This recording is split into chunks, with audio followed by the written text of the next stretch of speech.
என்ன அவங்க திருப்பி திருப்பி சொல்லும், கிடைக்காது. இப்போ போனால் என்ன செய்யாது, அதாவது உணவு கிடைக்காது, அனுப்ப மாட்டேன்னு சொல்லிட்டாரு, அதனால் இப்படியெல்லாம் அவங்க மன்றாடுறாங்க. ஆனால் இப்போ மன்றாடினதெல்லாம் அவங்க உண்மையாக மன்றாடுறாங்க, பொய்க்கு மன்றாடலை. ஏற்கனவே யூசுஃபை அழைச்சிட்டு போகிற டைமில் அவங்க பொய்யாகத்தான் செஞ்சாங்க, மன்றாடினாங்க.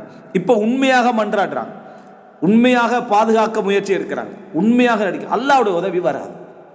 இது நம்ம படிப்பினை பெற வேண்டிய முக்கியமான இடம்.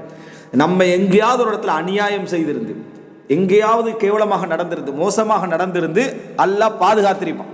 நம்மளை பேர் போகாமல் என்ன செஞ்சிருப்பான், சித்திரை போட்டிருப்பான்.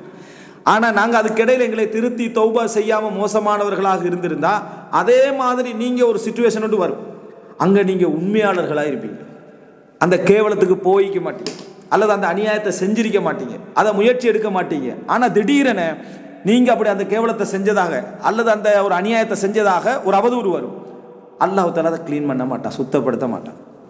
ஆனால் நீங்கள் உண்மையில் அப்படி இல்லை, நீங்கள் உண்மையில் அதை செய்யலை. ஆனால் ஏற்கனவே உள்ளதுக்கு அது அல்லாஹ்வுடைய தண்டனை. மக்களை பொறுத்த வரைக்கும் நீங்கள் உண்மையாக தான் செஞ்சுக்கிறீங்க, ஆனால் அல்லாஹ்வை பொறுத்த வரைக்கும் நீங்கள் செய்யலை, ஏற்கனவே செஞ்சதுக்கான ஒரு தண்டனை. அல்லாஹ்வுடைய உதவி அந்த இடத்துல வராது, அல்லாஹ்வுடைய அவுன் அந்த இடத்துல வராது. இது நம்மளை உள்ளமே பேசிக்கொள்ளும். இப்போ உண்மை இல்லையடா, ஏன் அல்லாஹ்வோட உதவி வரல, நீ அப்போ உண்மையாக இருக்கலையே, அதுக்கான ஒரு தண்டனை. மனித வாழ்க்கையில் அன்றாடம் அல்லாஹு தஆலா குர்ஆன் ஊடாக சொல்லக்கூடிய செய்திகள் உண்டு, யூசுப் அலைஹிஸ்ஸலாத்து வரலாற்றில் அது. அப்போது இதில் அல்-குர்ஆன், அதாவது சூரா யூசுப் குரும், அதாவது வாழ்க்கை விதிகள் என்று சொல்கிற தலைப்பை நான் இது சம்பந்தமாக பேசியிருந்தேன். அவர் சொல்கிறாரு, கால லன் உர்சிலஹு மஅக்கும், ஒரு நாள் நான் அனுப்ப மாட்டேன், பின்யாமீன் என்ன செய்ய மாட்டேன், உங்களோடு அனுப்ப மாட்டேன். அடுத்த வார்த்தை எங்களுக்கு ஒரு தந்தையாக சொல்லேலுமான்னு பாருங்க. எதுவரைக்கும் அனுப்ப மாட்டேன் தெரியுமா? ஹத்தா தூனி மௌசிகம் மினல்லாஹ், ஹத்தா தூனி மௌசிகம் மினல்லாஹ், அல்லாஹ்விடம் இருந்து ஒரு ஒப்பந்தத்தை எனக்கு நீங்கள் தரும் வரைக்கும் அனுப்ப மாட்டேன். நமக்கே அல்லாஹ்வுடைய ஒப்பந்தத்துக்கு வெயிட் இல்லை உள்ளத்தில். அதனால் என்ன செய்வேண்டா, அல்லாஹ்வுடைய ஒப்பந்தத்தை நம்பி உங்களை எப்படி அனுப்புறேன், முதலாவது வேட்டி வேணுக்கு இல்லை சொல்கிறாரே, அல்லாஹ் ஒப்பந்தத்தை நம்பி எப்படி வேணா அனுப்புறது என்றால் நமக்கு அல்லாஹ்வுடைய ஒப்பந்தத்தை பற்றியான, அல்லாஹ்வை முன்னிறுத்தி செய்கிற ஒப்பந்தத்தை பற்றியான ஒரு மனநிலை இல்லை. அப்படி ஒரு ஒப்பந்தத்தை நம்ம நிறைவேற்றோம்னா திருமணத்தில் மட்டும்தான். வழங்கிட்டா அகத்னா மின்கும் மீசாக்கன் கலீதா, உங்களிடமிருந்து ஒரு கடுமையான ஒரு ஒப்பந்தத்தை அவர்கள் எடுத்திருக்கிறார்கள் என்று சொல்கிறான். அது ஒப்பந்தத்துக்காக நிறைவேற்றல, வேறு வேறு விஷயங்கள் மனிதனுடைய வாழ்க்கையோட அபிலாசையாக நிறைவேற்றும். அல்லாஹ் தஆலா சொல்கிற உங்கள்கிட்ட ஒப்பந்தம் எடுத்துக்கிறாங்க. அக்கது நிக்கான்றது அல்லாஹ் முன்னிறுத்தி வச்ச மீசாக், ஒரு ஒப்பந்தம். அப்போது இதில் என்ன சொல்கிறேன்னா, அது மாதிரி ஒரு ஒப்பந்தத்தை நீங்கள் இங்கே தருகின்ற வரைக்கும் நாம் என்ன செய்ய மாட்டோம், உங்களுக்கு அனுப்ப மாட்டோம். லன் உர்சிலஹு மஅக்கும் ஹத்தா தூனி மௌசிகம் மினல்லாஹ், அல்லாஹ்வை முன்னிறுத்தி நீங்கள் எங்களுக்கு என்ன செய்ய, ஒரு மீசாக், ஒரு ஒப்பந்தம் தரணும். அப்படி ஒரு ஒப்பந்தம் தந்தால் நான் அனுப்புகிறேன் அப்படி என்றார். இப்படி பிள்ளைகளை வளர்ப்போமா? அல்லாஹ்வை முன்னிறுத்தி ஒப்பந்தம் தந்தா, அல்லாஹ்வை முன்னிறுத்தி சொல்லு, அல்லாஹ்வை முன்னிறுத்தி சொல்றதுல உனக்கு எவ்வளவு ஒரு இந்த எந்த பிள்ளைகளை நம்புற? நம்ம இது நல்ல பிள்ளைகளுக்கு நம்ப மாட்டோம். அல்லாஹ்வை முன்னிறுத்தி ஒப்பந்தம் பண்றத நல்ல பிள்ளைகளுக்கு நம்ப மாட்டோம். அல்லாஹ்வை வச்சு என்ன ஏமாத்தாது. எங்களுடைய நசீஹத் எப்படிங்களா, அல்லாஹ்வை வச்சு என்ன ஏமாத்தாது.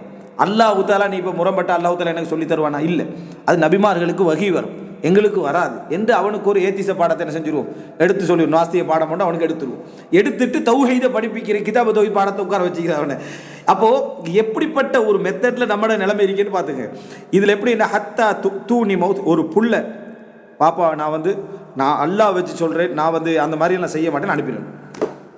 அது என்ன செய்யணும், அவன் அல்லாஹ் வச்சு சொல்கிறான், வாப்பா அல்லாஹ் வச்சு சொன்னால் நம்புவார், அல்லாஹ் வச்சு சொன்னால் நம்புவார். ஹதீஸில் வருதானே, அல்லாஹ்வோட பேரை கொண்டு ஒருத்தன் கேட்டால் கொடுத்துருங்க.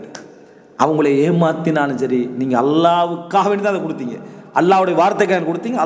ஃபல்லாஹு கைருன் ஹாஃபிதன், அல்லாஹு தஆலா பாதுகாப்பதில் பொருத்தமான. அவன் என்ன செய்கிறான், அது அல்லாஹ் ரப்புல் ஆலமீன் பார்த்து, நமக்கு தேவையே இல்லை. இது ஒரு மிக முக்கியமான ஒரு பாடம். அப்போது எப்படி ஒப்பந்தம் இருக்கணும் தெரியுமா? ல துன்னனி பிஹி இல்ல ஐயுஹாத பிக்கும். யாக்கூப் அலைஹிஸ்ஸலாத்தை பாரு, சுப்ஹானல்லாஹ், எப்படிப்பட்ட ஒரு கருணை ஒன்று அங்கே இருந்திருக்கலாம். நீங்கள் எப்படி ஒப்பந்தம் தரணும்னா, ல துன்னனி பிஹி, அவரை நீங்கள் கொண்டு வந்தே தீர்வீர்கள் என்று அல்லாஹ்வை வச்சு ஒப்பந்தம் பண்ணணும். அல்லாஹ்வை வச்சு ஒப்பந்தம் பண்ணணும். எப்படி, என்ன நடந்தாலும் அவரை நீங்கள் கொண்டு வந்து தருவீர்கள். இப்படி தான் நம்ம ஒப்பந்தம் பண்ணினாலும் இப்படி தான் பண்ணுவோம். எப்படி பண்ணுவோம்டா, உஸ்ரே போனாலும் சரி, அழிஞ்சாலும் சரி, கொண்டு வந்து தரணும் ஒப்பந்தம் பண்ணு, அல்லாஹ் வச்சு ஒப்பந்தம் பண்ணு. இது ஒப்பந்தம் பண்ணினா பண்ணுறது இப்படி தான். ஏன்டா எல்லாத்தையும் கொண்டு வர தர மாட்டா, எந்த ஒரு எக்ஸ்கியூஸும் என்ன செய்ய கொடுக்கக்கூடாது. அப்புறம் 4 கேள்வி கேட்போம். சரி இப்படி நடந்தால் என்ன செய்வாய்? ஓ எப்படியும் கொண்டு வந்து தந்துடுவேன். உடனே களத்தில் வந்து கத்தியை வச்சு என்ன செய்யறான், இவனை வந்து நீ தரவன் பண்ண என்ன செய்வாய்? இல்லை உசிரே போனால் போராடுவேன். ரைட், அப்படின்னா நான் அனுப்புறேன்டுவோம். அவர் சொல்றாரு இல்ல ஐயுஹா தபிக்கும், உங்களால் முடியாத அமைப்பிலான ஒரு சூழ்நிலை உங்களுக்கு வந்தாலே தவிர என்றார். அல்லாவை வச்சு ஒப்பந்தம் பண்றாரு. இல்ல ஐயுஹா தபிக்கும், உங்களால் நீங்க மிகைக்கப்பட்டு உங்களால் அவர்களை காப்பாற்றி கொண்டு வரக்கூடிய சூழ்நிலை இல்லாமல் போனாலே தவிர. யாக்கூப் அலைஹிஸ்ஸலாம் நீதியானவர்.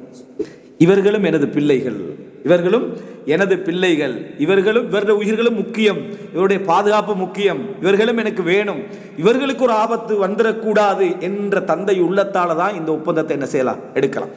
அவரை காப்பாற்றி கூட்டிட்டு வாரது மட்டும்தான் என்றதில்லை. சில பெற்றோர்கள் சர்வசாதாரணமாக சொல்லுவாங்க, நீங்க 9 பேர் இருக்கிற சமம், அவன் இருக்கிறதும் எனக்கு சமம் அப்படின்றாங்க. பாசம் யாக்கூப் அலைஹிஸ்ஸலாம் பாசமா இருந்தாரா இல்லையான்றாங்க. எப்படி உண்ட அநியாயத்துக்கு யாக்கூப் அலைஹிஸ்ஸலாம் ஆதாரமா என்ன செய்வாங்க, கொண்டு வருவாங்க. அப்படி எதுவுமே இல்லை. அப்ப இந்த இடத்துல உங்களுக்கு இல்லா யுஹாதபிக்கும்னா உங்களை மிகச்சி உங்களால முடியாம நீங்கள் சூழ்ந்து கொள்ளப்பட்டாலே தவிர அல்லாவின் மீது ஆணையாக நாங்கள் கொண்டு வருவோம் என்று சொன்னா நான் தாரேன் அப்படின்னு சொல்றாரு. ஃபலம்மா ஆதௌஹு மௌசிகஹும், அவங்க அந்த ஒப்பந்தத்தை கொடுக்குறாங்க. அப்ப ஃபர்ஸ்ட்டுக்கு அந்த ஒப்பந்தத்தை எடுக்கலை, அது நம்பிக்கை சார்ந்திருந்தது. 2வதுக்கு அந்த ஒப்பந்தத்தை என்ன செய்யறாரு, எடுக்கிறாரு. அல்லாஹ்வை சாட்சியா வச்சு என்ன செய்யறாரு, அதை எடுக்கிறார். அப்ப எவ்வளவு நம்பிக்கையானவர்களாக இருந்தாலும் நம்ம சில இடங்கள் அல்லாஹ்வை சாட்சியா வச்சு என்ன செய்ய வேண்டியிருக்கும், செய்ய வேண்டி இருக்கும். அக்து நிக்கா பண்றதும் அதுதான். நம்பிக்கையான நபர், இவர் நம்பிக்கையான பெண் என்றாலும் திருமணம் என்பது மீசாக். திருமணம் என்பது எவ்வளவு நம்பிக்கையா இருந்தாலும் மீசாக் முக்கியம். அந்த நம்பிக்கையை உறுதிப்படுத்துறதுக்கு அல்லாஹ்வுடைய சாட்சி இங்கே என்ன செய்ய முக்கியம். அப்படியான சில உயிரெடுக்கிறதா மீசாக் முக்கியம், சாட்சி முக்கியம். 2 சாட்சி இருக்கணும். அப்படி இருந்தால் தான் என்ன, அந்த தில்க ஹுதூதுல்லா அல்லாஹ்வுடைய வரையறைகள் வரக்கூடிய இடங்களில் நிறைய மீசாக் என்ன செய்யுது, மிக முக்கியம் என்பதை பார்க்கிறோம். அப்போ பாருங்க, ஃபலம்மா ஆதௌஹு மௌசிகஹும், அவங்களும் அல்லாஹ்வை வச்சு அவங்க சாட்சி சொல்றாங்க. அவங்க ஒரு நாள் திருப்பி சொல்லலை. எப்படி உங்களுக்கு தான் இப்போ நம்பிக்கை இல்லை, இப்போ நான் அல்லாஹ் சாட்சி வச்சு என்ன செய்ய, என்ன பிரயோசனம், நம்பினா தாங்க அவ்வளோதான், நான் வேணும்னா சத்தியம் பண்ணிட்டு போகிறோம் உங்களுக்காக வேண்டி, இந்த மாதிரி வார்த்தை புரியும் அவங்கள்ட்ட இல்லைன்னா அப்படி தர்பியா கிடைக்கல. அவங்களுக்கு கிடைச்ச தர்பியா அல்லாஹ் வச்சு மட்டும் கிடைச்ச தர்பியா. அப்போ அது சொன்ன உடனேயே யாக்கூப் அலைஹிஸ்ஸலாம் சொல்றாரு, கால அல்லாஹு அலாமா நகூலு வக்கீல், அல்லாஹு அலாமா நகூலு வக்கீல், நாங்கள் இப்பொழுது சொல்லக்கூடிய விஷயத்துக்கு அல்லாஹ்வே வக்கீல், அல்லாஹ்வே பொறுப்பாளர். வக்கீல் என்றது எங்களுக்கு சார்பாக இனி நிற்க போகிறது அல்லாஹ். இந்த விஷயத்தில் உங்களுக்கும் வக்கீல், எனக்கும் இந்த விஷயத்தில் வக்கீல் வந்து யாரு, அல்லாஹ். அப்போ வக்கீலாக அல்லாஹ் இருப்பான். நம்ம தமிழில் சொல்லு வக்காலத்து வாங்குறேன்னு சொல்லி, அது வக்காலா தானே. வக்காலாண்டா பொறுப்பு, விளங்கிட்டா.